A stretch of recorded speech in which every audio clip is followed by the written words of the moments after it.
مريم الخش في مسلسل كامل العدد قالت لدينا الشربيني: انا مبسوطه قوي ان انا لقيت شخص مبسوطه معاه وفي نفس الوقت هو مش مهتم ان هو يجيب اطفال. الجمله دي لما سيده عندنا في المجتمع بتقولها بيبداوا يتهموها ان هي اكيد عندها مشكله، اكيد معقده، عندها كلاكيه، انانيه، مش عايزه تبقى ام. احب افاجئكم ان علميا الكلام ده كلام فارغ، وده لان الامومه هي فاليو زيها زي اي قيمه تانية. مش كلنا عندنا نفس القيم، في واحده احد القيم عندها الامومه وتجيب اطفال، في واحده تانية لا. مش الطبيعي ان كل الستات علشان اجسامهم جاهزه ان هي تخلف ان المفروض كلهم يخلفوا؟ بس للاسف لان ما عندناش وعي في المجتمع وعندنا ثقافه خاطئه، اللي بيحصل ان كل ست بتفتكر ان معنى ان انا اتجوزت اخلف.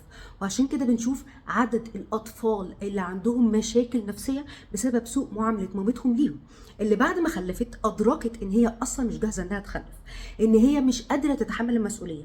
وده طبعا لان الخلفه دي حاجه صعبه جدا، حاجه محتاجه قدرات نفسيه جسديه وماديه معينه، مش اي ست تقدر تتحملها. بس طبعا احنا عندنا ما فيش الكلام ده، انت ست فاكيد هتخلفي. مش مهم بقى الاطفال دول هيتعاملوا ازاي، بكميه الاطفال اللي في امهات كتير قرروا ان هم يرموهم عند الجده او الجده هو يربيهم او يجيبوا لهم ناني، ولما بيقضوا معاهم وقت ويتعبوهم شويه بيذلوهم بالوقت اللي هم بيقضوه معاه، بيذلوهم بكل حاجه بيعملها لهم. وكل دول احنا مجتمع بيشوفهم ان هم سيدات عاديين جدا. بس الست اللي بتطلع بتقول انا مش عايزه اخلف ان انا مش شايفه ان انا حاجه زي كده عايزاها، المجتمع بيتعامل معاها على انها انسانه غير طبيعيه.